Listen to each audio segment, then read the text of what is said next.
Like کریں، subscribe کیجیے، bell icon کو دبائیں تاکہ ہماری ویڈیو سب سے پہلے آپ کے پاس پہنچ سکے۔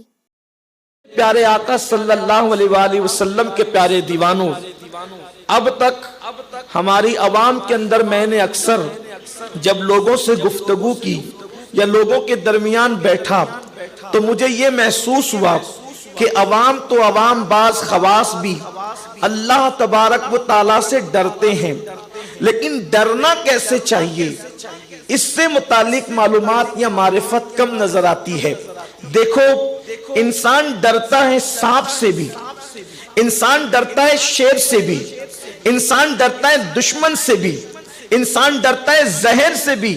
تو جب ہم اللہ سے ڈرنے کی بات کرتے ہیں، قرآن کئی مقام پر کہتا ہے یا ایھا الناس اتقوا، اے لوگو ڈرو، یا ایھا الذین آمنوا اتقوا اللہ، اے لوگو اللہ سے ڈرو، حق تقاتی، جیسے ڈرنے کا حق ہے۔ یا ایھا الذین آمنوا اتقوا اللہ ولتنظر نفس ما قدمت لغد، اے ایمان والو اللہ سے ڈرو اور آگے کے لیے کیا بھیج رہے اس سلسلے میں فکر کرو۔ یا ایھا الذین آمنوا اتقوا اللہ وقولوا قولا سدیدا، اے ایمان والو اللہ سے ڈرو اور سچی سچی بات کرو، اچھی اچھی بات کرو، سیدھی سیدھی بات کرو، میٹھی میٹھی بات کرو۔ آپ سے پوچھنا چاہتا ہوں، اللہ نے کئی مقام پر ڈرنے کا حکم دیا تو اللہ سے ڈرے کیسے؟ کیا معاذ اللہ جیسے ہم سانپ سے ڈرتے ہیں ویسے اللہ سے ڈریں، جیسے زہر سے ڈرتے ہیں ویسے اللہ سے ڈریں، جیسے شیر سے ڈرتے ہیں ویسے اللہ سے ڈریں؟ اللہ سے ڈرنے کا مطلب کیا ہے؟ اس لیے کہ جس سے ڈر ہوتا ہے اس سے بھاگا جاتا ہے، جس سے ڈر ہوتا ہے اس سے دوری ہوتی ہے، جس سے ڈر ہوتا ہے انسان اس کے پاس سے جو ہے وہ بھاگنے کی کوشش کرتا ہے، جس سے ڈر ہوتا ہے اس سے وحشت ہوتی ہے، جس سے ڈر ہوتا ہے اس سے دل تنگ ہوتا ہے۔ اب مقام پر بار بار کہا جاتا ہے اللہ سے ڈرو، اللہ سے ڈرو، اللہ سے ڈرو۔ تو معاذ اللہ، اللہ سے جو ڈرے گا تو کیا وہ اللہ سے دور ہوگا؟ اللہ اکبر۔ اللہ سے جو ڈرے گا وہ اللہ سے معاذ اللہ وحشت کرے گا، استغفر اللہ، العیاذ باللہ۔ تو اللہ سے ڈرنے کا مطلب کیا ہے؟ سانپ سے ڈرتے ہیں اس لیے بھاگتے ہیں، کتے سے ڈرتے ہیں اس لیے بھاگتے ہیں، شیر سے ڈرتے ہیں اس لیے بھاگتے ہیں، دشمن سے ڈرتے ہیں اس لیے بھاگتے ہیں۔ تو اللہ سے کیسے ڈرے؟ اللہ اکبر۔ اس لیے کہ اللہ سے ایسے نہیں ڈرنا، اللہ اکبر۔ دیکھو، استاد سے بھی ڈرتے ہیں، ماں باپ سے بھی ڈرتے ہیں، بڑے بھائی سے بھی ڈرتے ہیں، پیر و مرشد سے بھی ڈرتے ہیں، لیکن سانپ سے ڈرتے تو اس سے بھاگتے ہیں، اور پیر سے ڈرتے ہیں بھاگتے نہیں ہیں بلکہ اس کی طرف بھاگتے ہیں۔ سانپ سے بھاگتے ہیں اور پیر کی طرف بھاگتے ہیں، استاد کی طرف بھاگتے ہیں، ماں باپ کی طرف بھاگتے ہیں، یعنی ان کے قریب جانے کی کوشش کرتے ہیں، ڈرتے بھی ہیں۔ تو یہ اللہ سے ڈرنے کا مطلب کیا ہے؟ دیکھو، انسان اپنے باپ سے ڈرتا ہے، ڈرنے کا مطلب یہ ہے کہ اس کا ادب کرتا ہے اور اس کے سامنے وہ جو چیز ناپسند کرتا ہے اس سے بچنے کی کوشش کرتا ہے۔ اللہ اکبر۔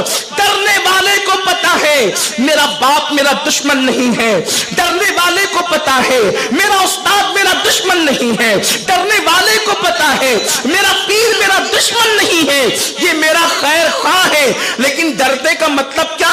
احترام کرتا ہے، عزت کرتا ہے۔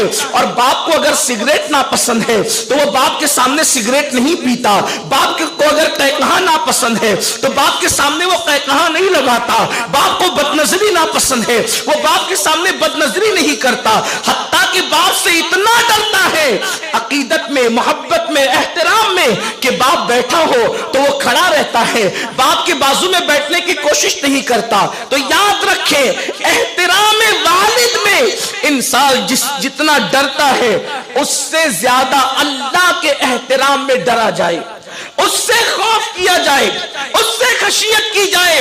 اللہ کے بارے میں تصور لوگوں کے دل و دماغ میں بیٹھ گیا کہ اللہ تو عذاب ہی دے گا، اللہ تو کوڑی برسائے گا، اللہ تو جہنمی میں ڈالے گا، اللہ تو سانپ بچھو ہی مسلط کرے گا۔ یقیناً یہ سانپ، یہ عذاب، یہ کوڑے اپنی جگہ پر حق ہے، لیکن یہ سب کے لیے نہیں ہے، یہ سب کے لیے نہیں ہے۔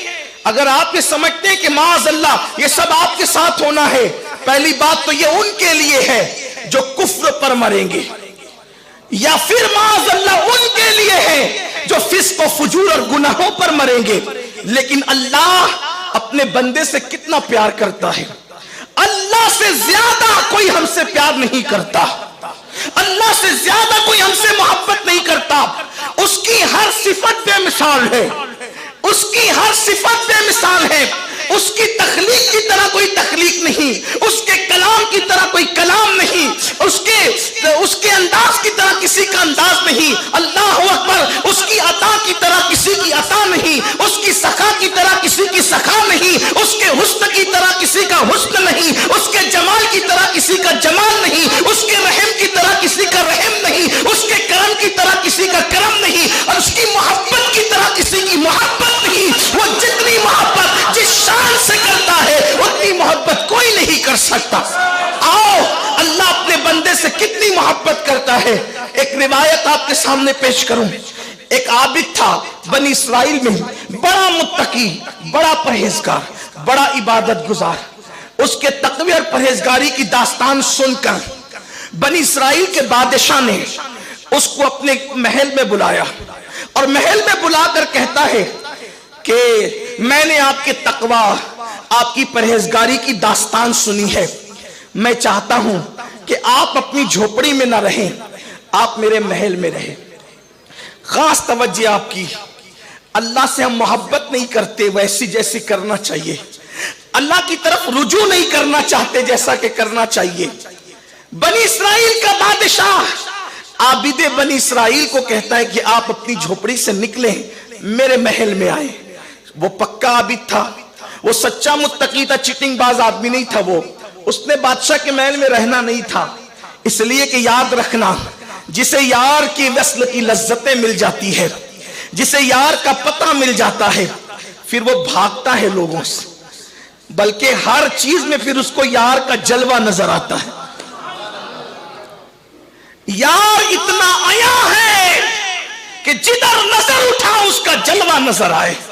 جیسا کہ بھی آپ نے قرآن کی آیتوں سے سنا، تمہاری شخصیت اور تمہاری ذات میں اس کی نشانی ہے، پتھروں میں اس کی نشانی، پھولوں میں اس کی نشانی، بلبل کی چہک میں اس کی نشانی، اور شفق کے جمال میں اس کی نشانی، افق کی سرخیوں میں اس کی نشانی۔ شفق کا جمال دیکھ کر کوئی عارف کہتا ہے جب یہ شفق کا جمال اتنا خوبصورت ہے تو اس کو بنانے والا کتنا حسن والا ہو، اس کے حسن کا عالم کیا ہوگا۔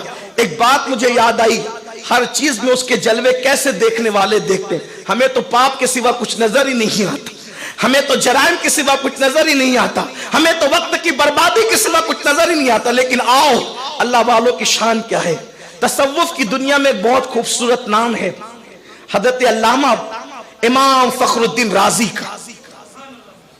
یہ علامہ امام نجم الدین کبریٰ کے بھانجے بھی ہیں اور مرید و خلیفہ بھی ہیں۔ اور یہ نجم الدین کبریٰ کون ہے؟ سرکار غریب نواز جس سے فیض لینے کے لیے ان کی خانقاہ میں 15 دن تک جاتے ہیں، وہ ہے نجم الدین کبریٰ رضی اللہ تعالیٰ۔ بڑی ہستی ہے نجم الدین کبریٰ کی۔ امام فخر الدین رازی صرف 7-8 سال کے تھے۔ اب ظاہر سی بات ہے بھائی اتنا بے مثال ہے، نجم الدین کبریٰ کے غریب نواز جیسے لوگ ان سے فیض لینے آتے ہیں۔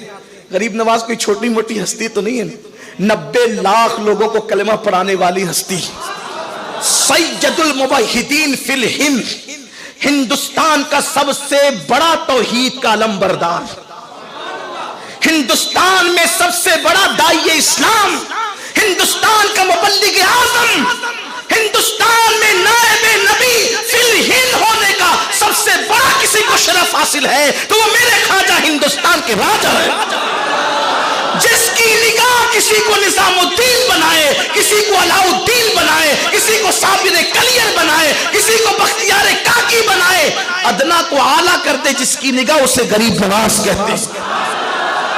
ہندوستان کے کفرستان میں توحید کا نغمہ گونج جائے اسی کو غریب نواز کہتے ہیں۔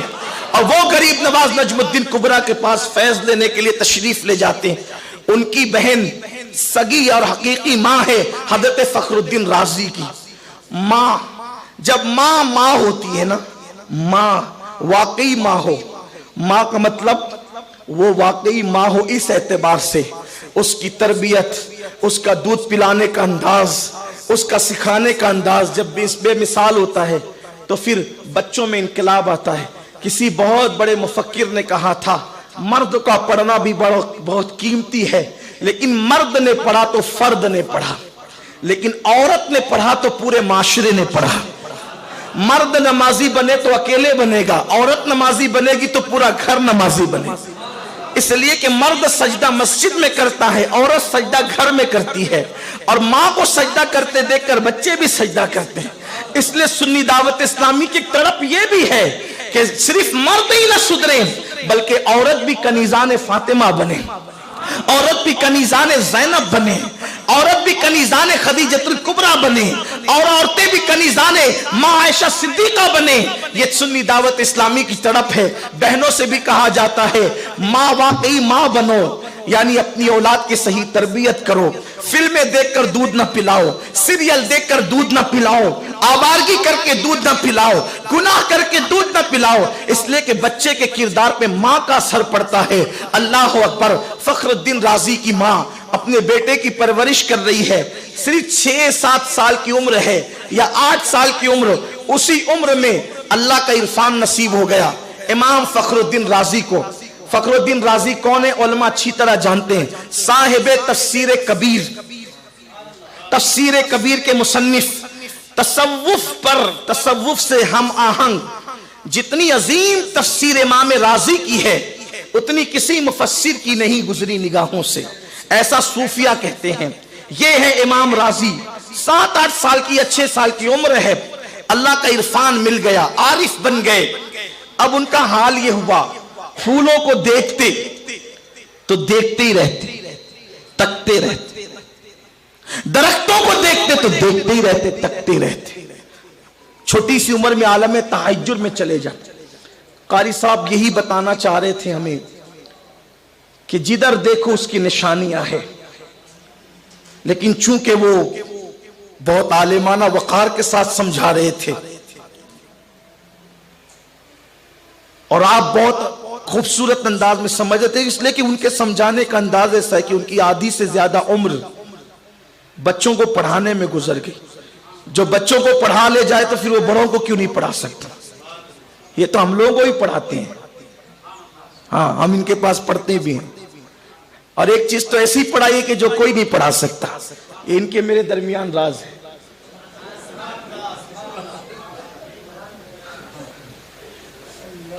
بہرحال ہر راز سے پردے اٹھانا بھی اچھا نہیں، اس لیے کہ بعض راز ایسے ہوتے ہیں جسے پردے اٹھانے کا مطلب کنویں میں پھینکے جانا پڑتا ہے، تو اس لیے میں ایسی کوئی کام آپ کے یہاں نہیں کروں گا کہ میرے لیے کوئی کسی کنویں کا انتظام کر جائے، لیکن انہوں نے مجھے ایک ایسی اہم چیز پڑھائی ہے جو یہ جانتے ہیں میں جانتے ہیں۔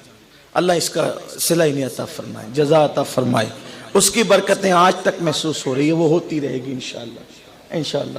آپ دعا فرمائیں اللہ اس سے استفادے کی بھرپور توفیق عطا فرمائے۔ تو عرض کر رہا تھا کہ امام رازی 7-8 سال کی عمر کے ہیں، اور جدھر دیکھتے ہیں درخت دیکھا بس اسی میں لگ گئے، پھول دیکھا اسی پہ لگ گئے اور دیکھتے ہی رہتے۔ اب وہ درخت اور پھولوں سے بات جانوروں پہ آئی، اور جانوروں سے بات پھر یہ ہو گئی کہ کچھ دن فخر الدین کا حال یہ ہو گیا اسی چھوٹی سی عمر میں کہ گلیوں سے گزرتے تو لڑکیاں اور عورتیں کنویں پر پانی بھرتی، تو انہیں دیکھا تو ان کو بھی دیکھتے رہ گئے۔ اب ہر آدمی کسی کو دیکھتا ہے تو اپنے حال پہ قیاس کرتا ہے۔ آپ کسی کو بھی دیکھیں گے آپ جیسے ہیں وہی آپ کو نظر آئے گا۔ اب لوگ کہتے ہیں پوری دنیا خراب ہے، دنیا خراب نہیں ہے، ہم خراب ہو گئے۔ پوری دنیا بے وفا ہے، دنیا بے وفا نہیں ہے، ہم بے وفا ہو گئے۔ دنیا مجرم ہے، دنیا مجرم نہیں، ہم مجرم ہو گئے۔ دنیا میں کرپشن ہے، دنیا میں کرپشن نہیں، ہمارے اندر کرپشن ہے۔ آسان سی مثال، فجر سے کچھ پہلے 2 لوگ ایک دوسرے کو دیکھنے لگے۔ ایک چور تھا، وہ چور جا رہا تھا چوری کے لیے، اور ایک تہجد گزار تھا، وہ جا رہا تھا مسجد میں نماز کے لیے۔